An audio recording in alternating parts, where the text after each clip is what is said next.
just one moment. I've got to go back, if I can, Mr. Lifton, to this one quick question. Do you have any theory as to why, whoever was responsible, why they wanted to plot the murder of John Kennedy?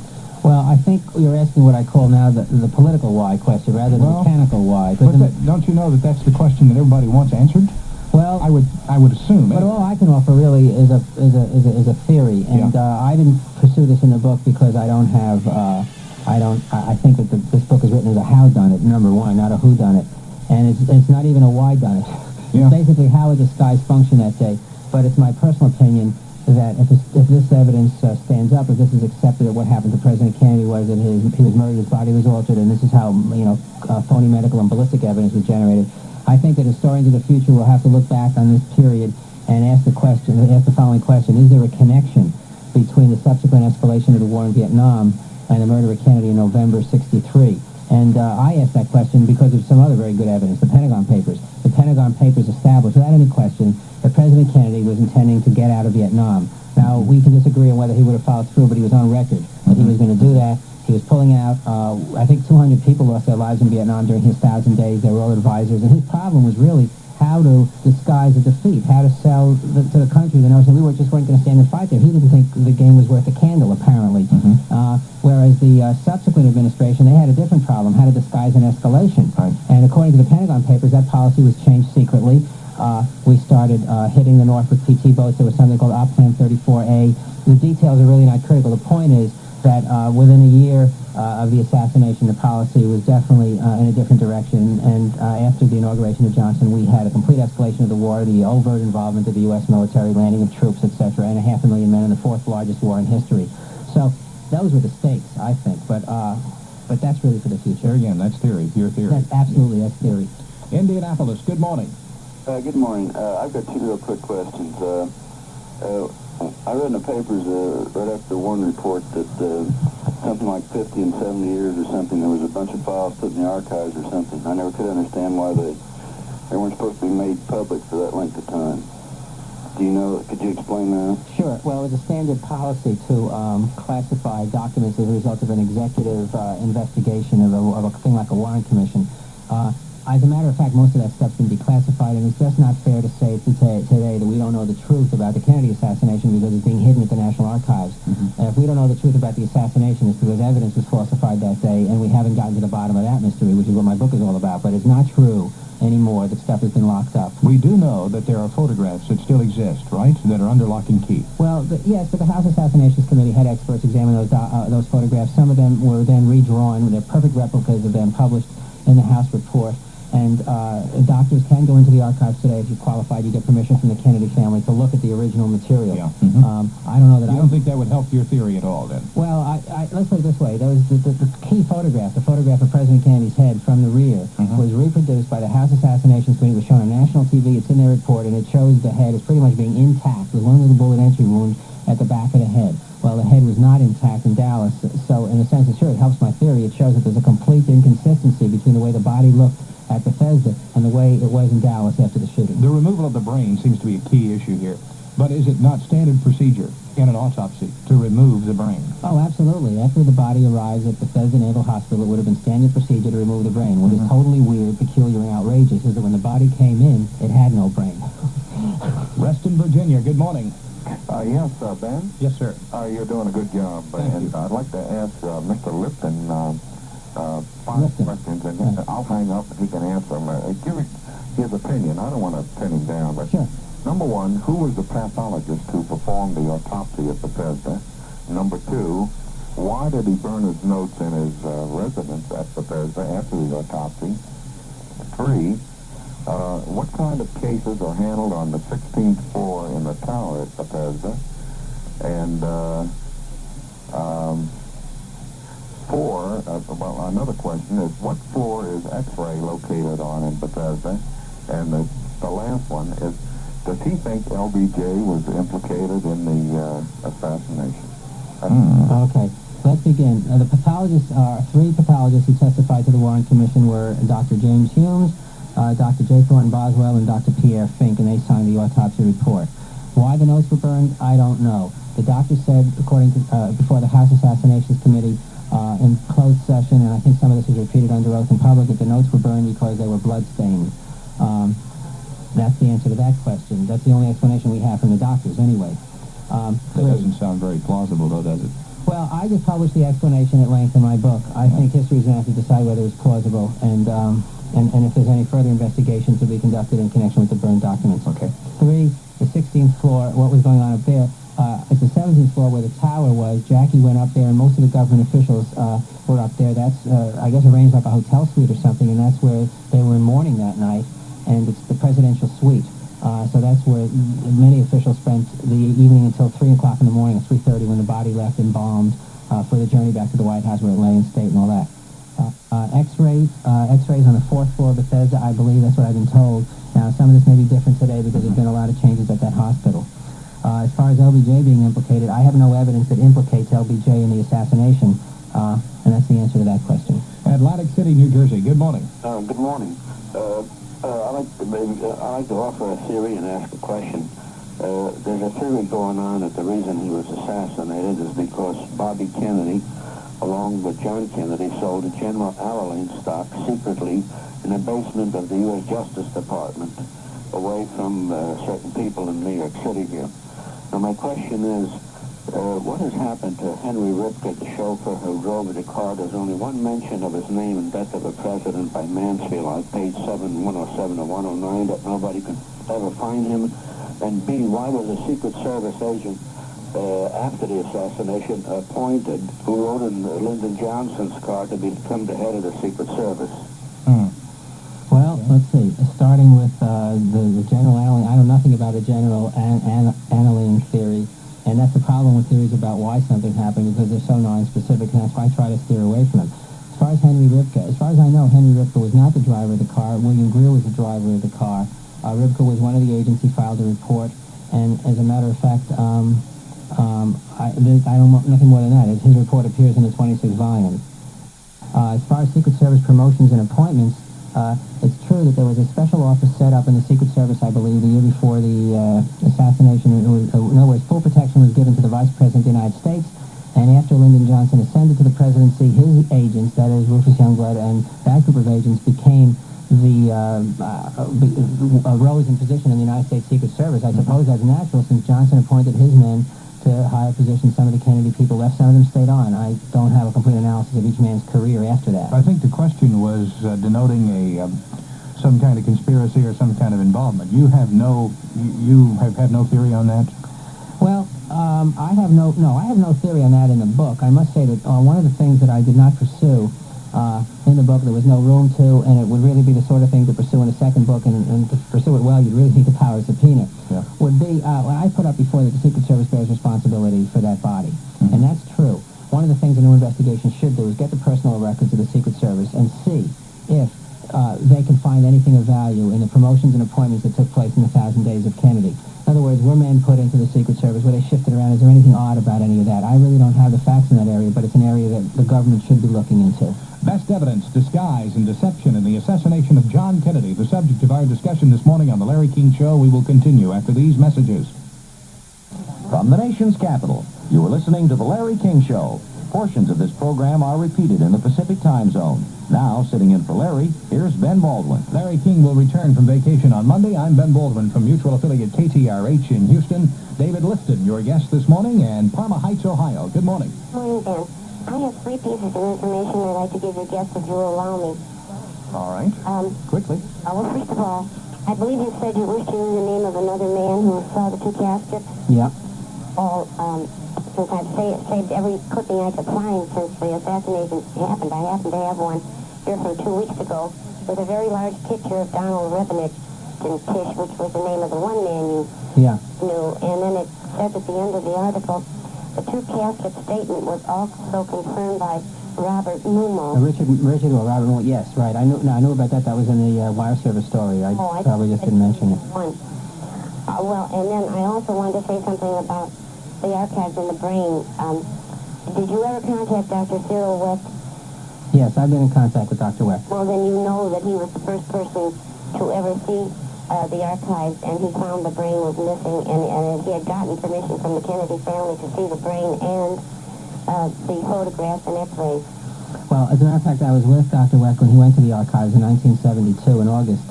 He got permission to examine the photographs and x-rays, but there was no brain there, nor did the Kennedy family or the archives ever maintain there was a brain there. I must say that the issue that the brain was somehow surreptitiously removed from the archives years later is sort of a false issue. It was just never donated by the Kennedys to the archives in the first place, and the archivist was really irritated when all the publicity broke in 72 that the brain was missing, because they knew about that years before. They should have done something about it. I think they should have conducted their own inquiry to find out why, to try to get the brain placed in the archives. But anyway, the brain was not donated by the Kennedys. It's not there, and that's the situation. Well, how important is that issue then? Is it very important at all? Well, yes, it's important up to this point that the brain described in the autopsy report and the brain that pictures were taken of, apparently, because these pictures are at the archives, that brain shows the rear part intact. The cerebellum is intact, according to the doctors who examined these pictures for the House Assassinations Committee. The problem is that in Dallas, the rear of the president's brain was severely damaged. It was lacerated, macerated, and there were a dozen other adjectives used to describe the cerebellum, which was blasted. And so it seems quite unlikely that the brain that, in fact, became the subject of the camera's eye on December 6, 1963, when this brain was photographed, could be the brain of President Kennedy. I think it's highly doubtful, but of course that's consistent with the notion when the body arrived at Bethesda, the cranium was empty, according to O'Connor and Gerald Custer, the X-ray technician. So it seems to me that the brain that was at some point photographed as President Kennedy's brain, well, it may not have been President Kennedy's brain. In any event, that brain is now gone. It would be useful if it was available. City, good morning. Good morning. Hello, Mr. Lifton. Good morning. I'm wondering, I have a couple of questions. I wondered if you have found anything that linked Richard Nixon with what happened, and were there 2 or 3 Oswalds, and has anyone been suspiciously not into answering any of your questions? I'll hang up and listen to your answers. Very good. Okay, well, first of all, I happen to be in the belief that Richard Nixon has absolutely nothing to do with John Kennedy's assassination, and he wasn't in the government at the time. And I always felt that people who tried to make Nixon part of this were just, they were intrigued with Watergate, and they took the Watergate cast of characters and made it a convenient rogues gallery for the Kennedy assassination, which, I just don't agree with. 2 to 3 Oswalds, I happen to disagree with that theory, too. I happen to think there was one Oswald, Lee Harvey Oswald, and he was manipulated and did a number of strange things. I just happen not to buy the double theory. But, I'll go where the evidence leads, and if someone convinces me, that's fine. I think the third question was... Anybody suspiciously refusing to answer your questions? Not suspiciously, but, when I called up the Secret Service and tried to get them to help me capture my pictures before this book went to press, I didn't get very much cooperation. I asked the Secret Service to please tell me who the agents were who were with the casket putting it on board the plane in Dallas. I wanted to have some decent captions for my book. And they said, no, we can't help you. We are a Secret Service, and these men are still on undercover assignments. So I said, well, these guys were in their 30s and 40s then, and it's now 1980, 1981. I can't believe it. Are they still doing undercover work when they're 60, 65 years old? Well, they wouldn't help. They just wouldn't lend a hand. Actually, one Kennedy aide, low-level Kennedy aide, helped me capture some of my pictures, and I got the wife of one Secret Service agent to help me, but I was never able to get official cooperation. What about any of the cast of characters involved in Watergate? It's been vogue in the last 2 or 3 or 4 or 5 years to try to place them in Dallas at the time of the assassination, or some of them. I don't buy it. I never bought it, and I just don't buy it now. All right. Detroit, good morning. Morning. First, I want to tell Mr. Lifton that tomorrow I'm going to go out and buy his book. And secondly, I wanted to know, is there still any doubt left about a two-gun theory? I don't see how there can possibly be any doubt left about a two-gun theory. You mean the idea that the president was shot by more than one gun? But the thing is that I've tried to drive home in the book is that whether he was shot by 1 gun or 3 guns is really superseded by the question of the body alteration. In other words, if I'm right, the fundamental question in this case is not who put the bullets into the president's body, but who took them out. And it's a completely new way of looking at the evidence, and it's really a fundamental new line of analysis. But yes, I happen to think that there were at least 2 guns firing from the front, but that's another issue. Toronto, Canada, good morning. Yes, good evening, gentlemen, and questions for Mr. Lifton. All right. Was it Mr. Garrison that is since deceased that went on, I think it was the Tonight Show? Walt Garrison. Pardon? Jim Garrison. Jim Garrison. Yeah, and I think he had the same theory that it couldn't have possibly been the 1 gun, that there was another position. I remember he had come on with pictures, something at that time. Well, Garrison had a theory that Clay Shaw a New Orleans businessman, now deceased, was involved in the assassination of President Kennedy. But unlike the rest of us Warren Report critics, he was a district attorney and he could bring his case to court, and he did, and the jury ruled Mr. Shaw innocent. I always thought Shaw was innocent. I was highly critical of Garrison for what he did at the time. At the time, I was a graduate student. I was 26. Let's see, I was about 26, 27. I was one of those critics who really took off after Garrison and felt that his investigation was really quite phony and misdirected, and that he was a publicity seeker. There were about 14 people that had died that, in subsequent years after that had different knowledge and different theories, and even remember the Dorothy Kilgallen in one of the books that gal just wrote was interviewed by Eileen Francis. Well, and she said that Dorothy Kilgallen said that she was coming out with the book, that she had the inside knowledge, and that she expected this book to be the best of her career, and then all of a sudden she was dead. Yeah, well, I'll tell you about the business of people who are dying. I must say that, if we wait long enough, we'll all be dead. Well, somebody's going to die, yes. We'll all be dead. Ramparts magazine began that theory. I was there in 1966. I had written a very careful article on the medical and ballistic evidence, and they chose to publish the theory that, in fact, that all these deaths are connected. Now, I think, I would find it very unusual if no one has died as a result of their knowledge of this assassination. What I was critical of is the notion that one should take all these deaths and pyramid them together and say that they're all connected, and the statistics they use, I am very critical of. The notion that you can pyramid these statistics and come up with this number of 1 billion to 1, that's just incorrect. Whoa. Now, let me see. You say you would find it very unusual if someone had not died as a result of their knowledge. I think, that's I'm just giving an off-the-cuff opinion, but I have no knowledge of any particular death, and I'm very skeptical of the articles that try to link them together. Okay.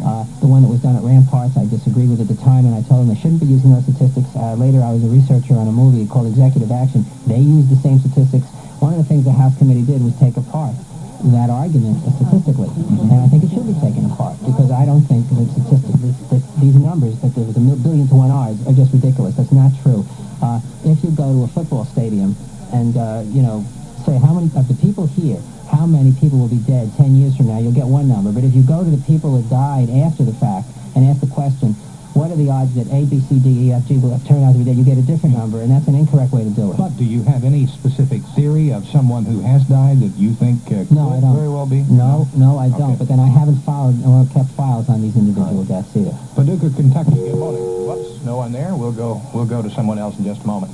If indeed this is part of the problem, it would seem to me, with the entire theory of the assassination, that there are so many different, well, sometimes even kooky kinds of theories popping up that really kind of take away, do they not, from the real focus of the investigation? Well, my real focus has been on President Kennedy's body. That's true, and there have been many kooky theories. I must say right out front that the more bizarre a theory, the more evidence you need to support it. And let there be no question about it. The notion that someone altered the President Kennedy's body is bizarre, and that's why it took 15 years to amass this kind of evidence. Yeah. But there has to be a lot of evidence when you're alleging something that's very bizarre. Chicago, good morning. Good morning, Ben. How you doing? Fine. Great fan of Larry King's, and now I'm a great fan of yours. Thank you. Mr. Lifton, I've seen and heard you so much this past week. You're becoming like a member of my family. Oh, my God. What city? This is Chicago. Well, I've seen you at times tonight. Oh, I see. Done a couple different things and newspapers. And first of all, I'd like to ask you, I heard about somebody firing shots, hers in Dallas or something, pulling away with the body. Have you ever heard that? Firing shots at her? Yeah, as they were taking the body to the airport in Dallas. I heard it on Larry's show, as a matter of fact. No. All I said was that the body was taken in a hearse. I know you didn't say it. I heard it. I heard it before, Well, it's obvious that I never heard of that. No. Because it was something like the coroner in Dallas or somebody was... Oh, no. I know what he's referring to. He's referring to the argument that took place in the hallway at Parkland Hospital when a dispute developed between the federal authorities who wanted the body to leave Texas and the state authorities who wanted it to stay. Aubrey Reich, who is now with one of the police forces in an outlying area of Dallas, told me it was one of the most frightening experiences he ever had in his life. He was in his 20s then, and he just will always remember it. Today he's a grown man. He said he's still frightened. He thinks of this long green gun that was carried by one of the Secret Service agents, and the fact that the federal authorities butted their way through. There was a lot of pushing and shoving, and it bordered on being violent. And in Manchester's book, he says that one of the Dallas policemen actually was fingering his gun. It was obviously a very heated moment. It was still is, and was at that time, a violation of Texas law. It absolutely was. Did you ever pursue that anymore? No, the House Committee concluded it's a violation of Texas Okay. law. I haven't pursued it, except that I've often wondered what would have happened if President Kennedy's body had received a Texas autopsy. David Lifton, your guest. The book is called Best Evidence. I'm Ben Baldwin for Larry King. We will continue. Mutual, your network for news and sports. We're unique. WNIC Dearborn, AM 13.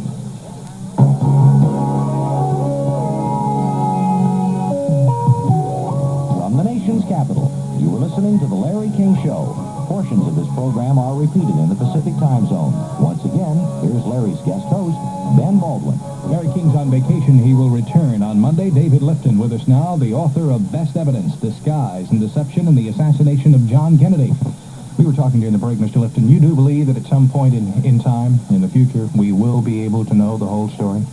Yes, I'm an optimist on that subject. I think that more witnesses are going to come forward with other pieces of this thing. I happen to be optimistic enough to believe the Justice Department is going to do something about this, that we're going to eventually get additional testimony from people connected with the U.S. Secret Service, that we're going to learn more about the two caskets, that we're going to get the original unedited transmissions of the radio broadcasts from Air Force One to Washington.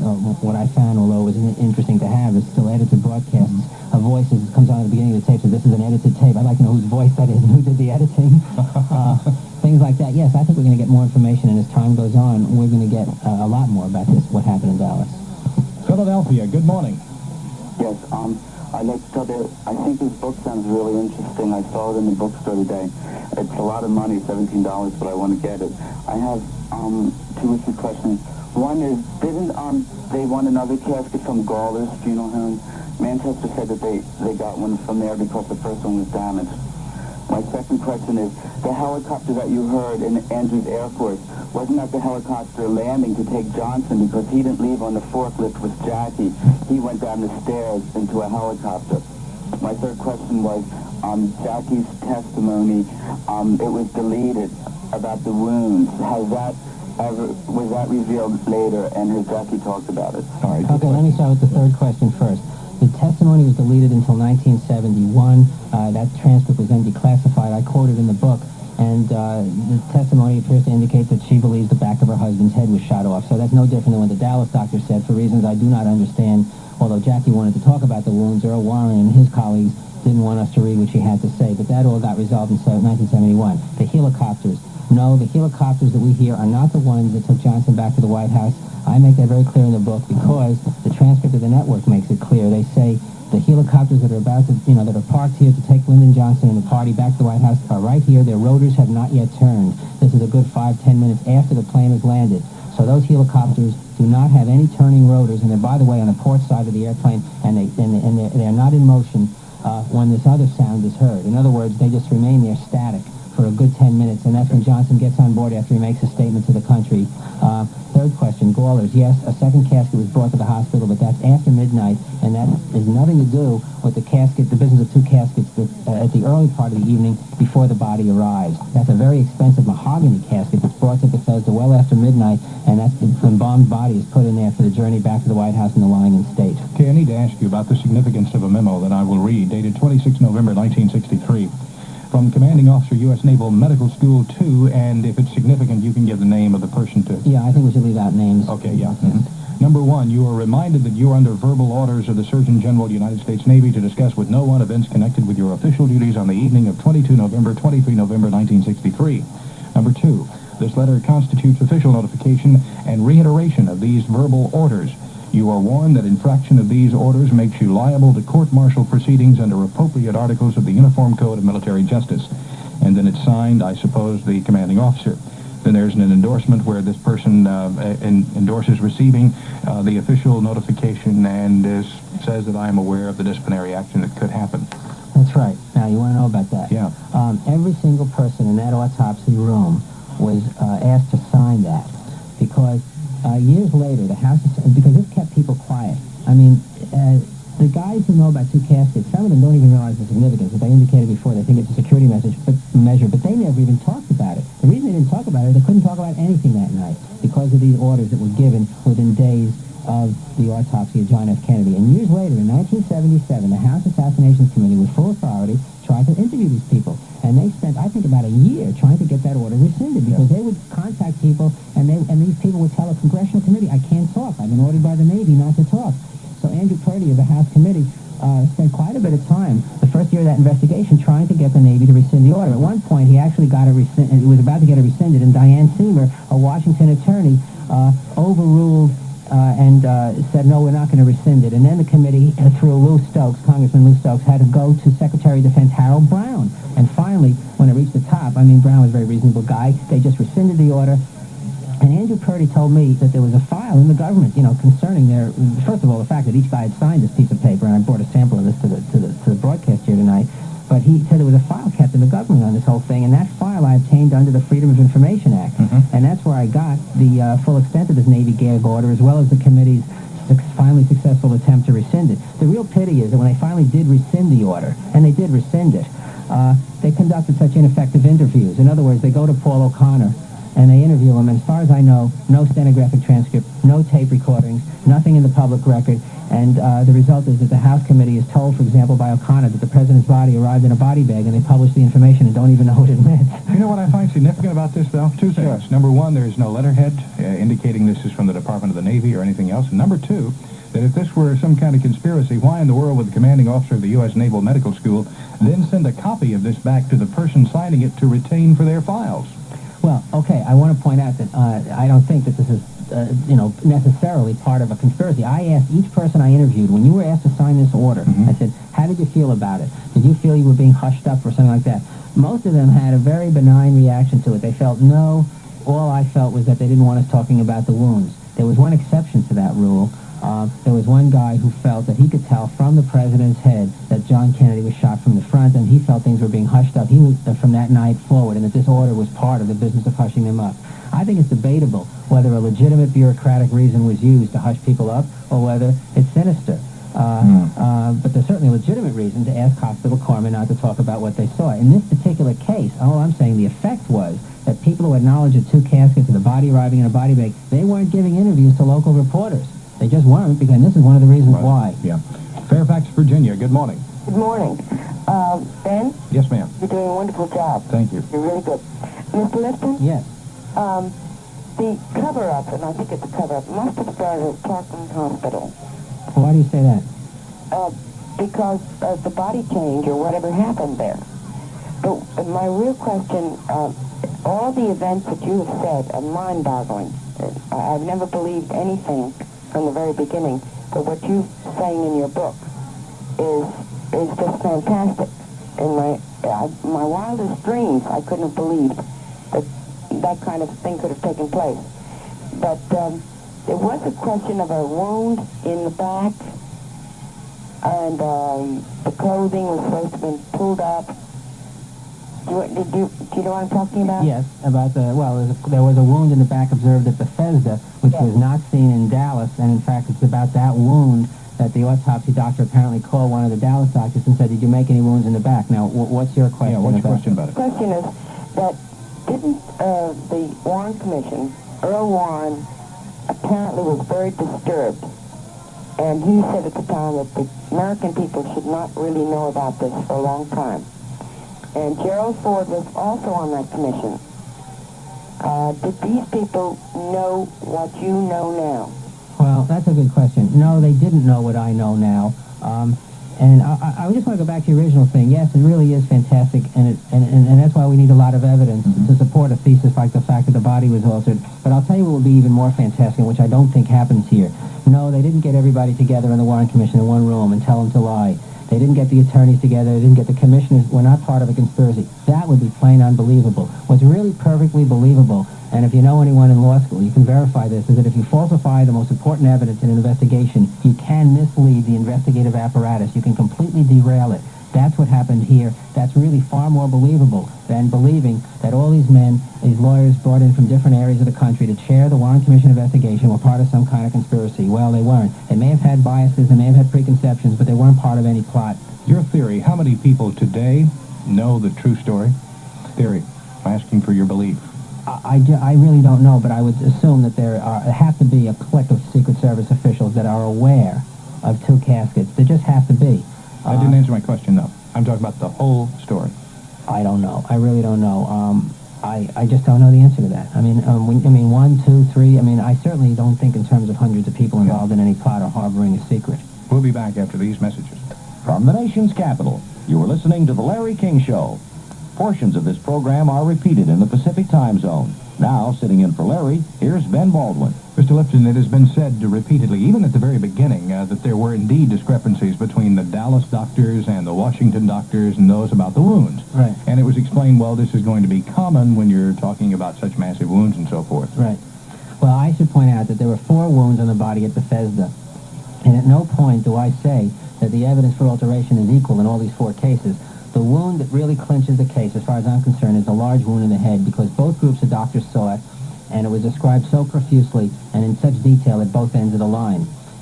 For example, in the case of the 2 little entry wounds that weren't seen on the body in Dallas but were there at Bethesda, the evidence is a little weaker. For example, in the case of the wound in the shoulder, or the neck, whatever you want to call it, the evidence comes down to the fact that the doctor called up and asked him, did you make any wounds in the back? That it wasn't seen, that the clothing hole, as the previous caller said, was mismatched to the body hole, and so the commission had to argue that, well, the clothing rode up the back when he was waving.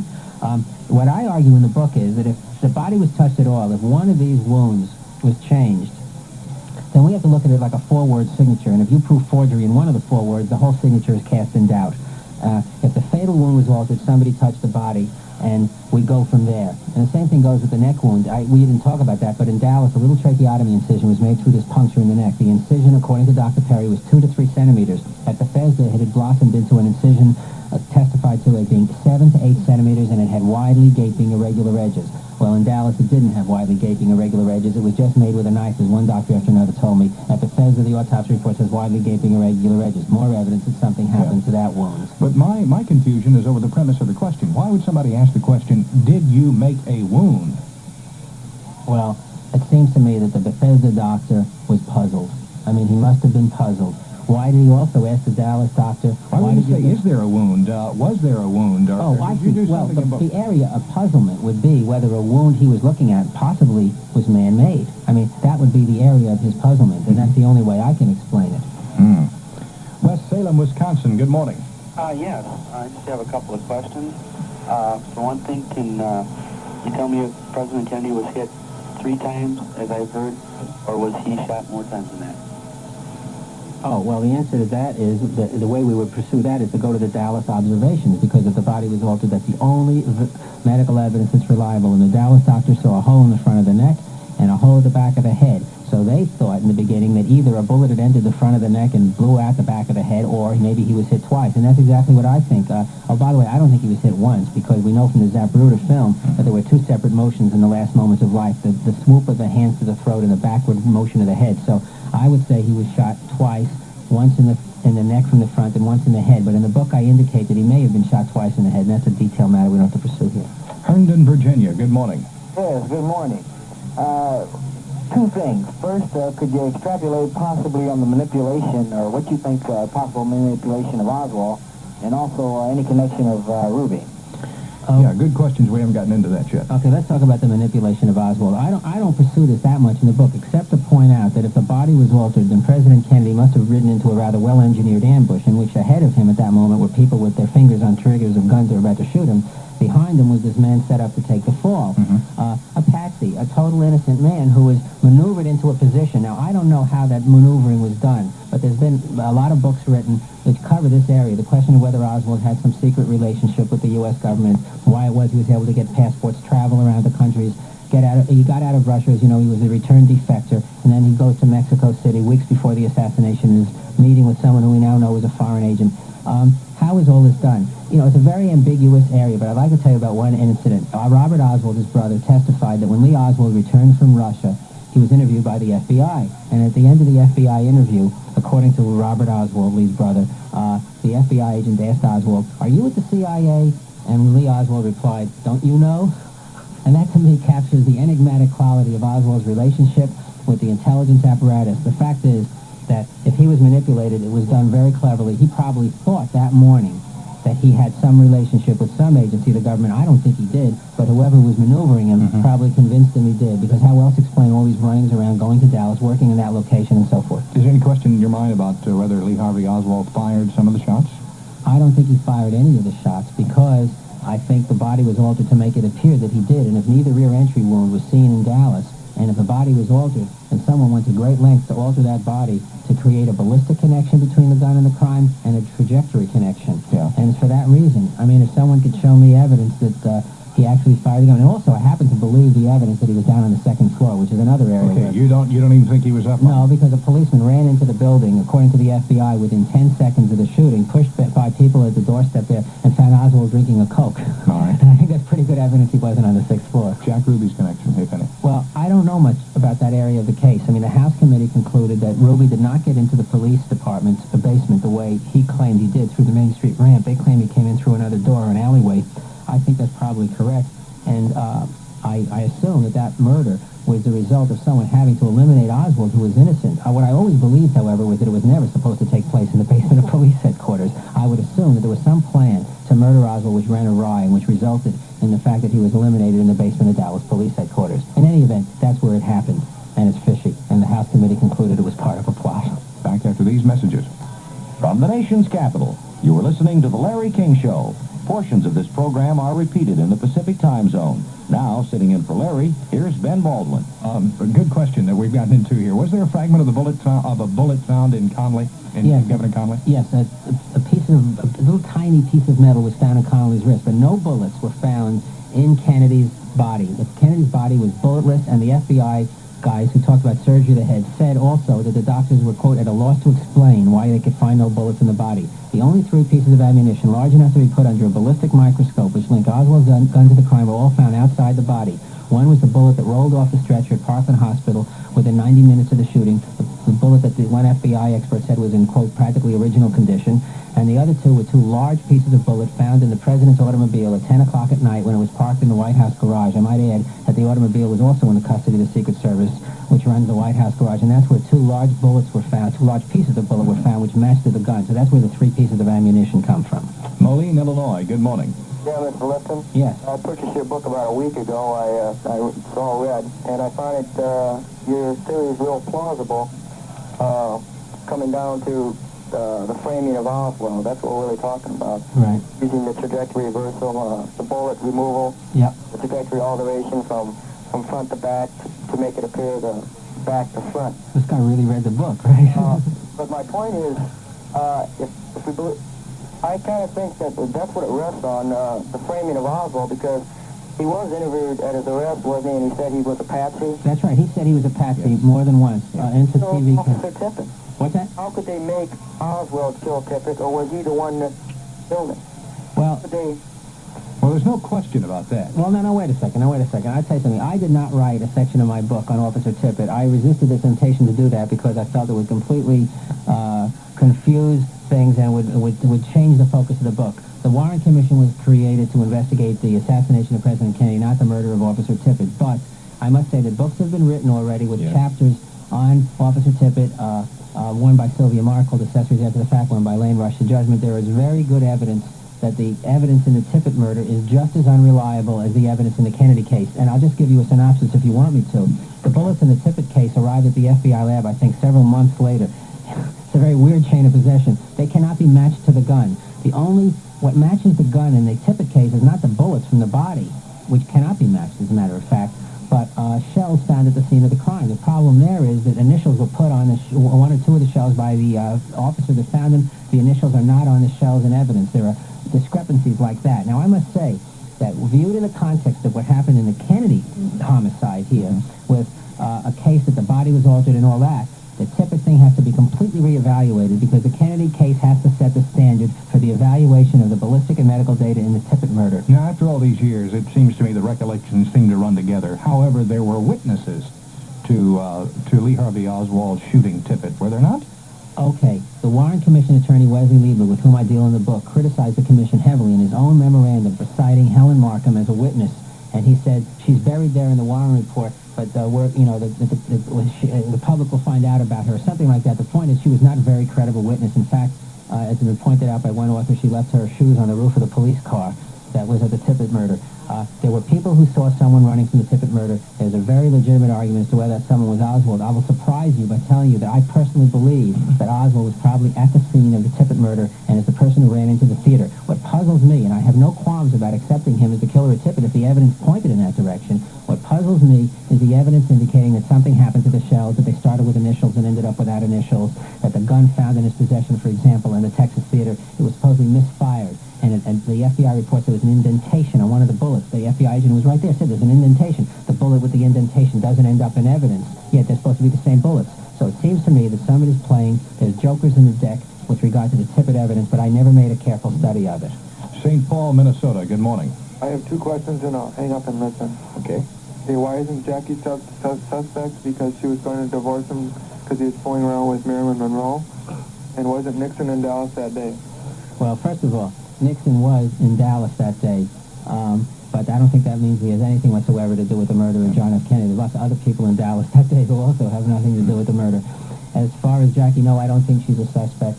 And I think, as Mort Saul once said, he made a wonderful remark about the whole question that JFK's behavior, whatever it was, is certainly not punishable by death. Right. Any connection, any theory, or any involvement as far as your investigation has revealed on some very important Dallas businessmen? No, it has not. I have not gone into that area, and I have no such connection. Did you have any problems, Mr. Lifton, in trying to overcome the stigma of, well, here is another book on the assassination? Oh, absolutely. I had a lot of problems in that regard. We were looking for a publisher to get people to realize that it was not just another book. And there were some very strange reactions. I have a file of the letters I got back when this manuscript was first submitted to a number of New York publishers. And some, one wrote that, well, it had nothing new in it. I wonder whether these people read the book. But absolutely. And in fact, you brought up to think if you have something new and worthwhile to say, that of course you'll immediately, everybody's going to want to publish it. Well, that wasn't that obvious. I was really delighted. Macmillan, the president of Macmillan, personally read my manuscript and within 48 hours expressed a really positive interest in publishing the book. And we concluded a publication contract several months later. He's a very busy man, and he's, running around the world. But the fact is that I got some very unusual letters in the interim, and it makes me feel sympathy for people out there who are writing books and sending them in and hoping that they're read by competent people in the unusual letters? And letters indicating that the book was not read. I mean, letters indicating, Well, we had a guest last night who says, yes, the man who wrote The Day of the Jackal said it took him, he doesn't know how long to get somebody to read his manuscript. Yeah, that's not uncommon. Well, that's right. No, it's not uncommon. Yeah. It's not uncommon. In fact, I've been up in the offices of Macmillan, and I see what a writer's up against. There's lots of manuscripts coming in from all over the country. A lot of people out there writing. I'm Ben Baldwin for Larry King. Larry's on vacation this week. He will be back next Monday. We're talking with David Lifton, the author of Best Evidence. This is Mutual, your network for news and sports.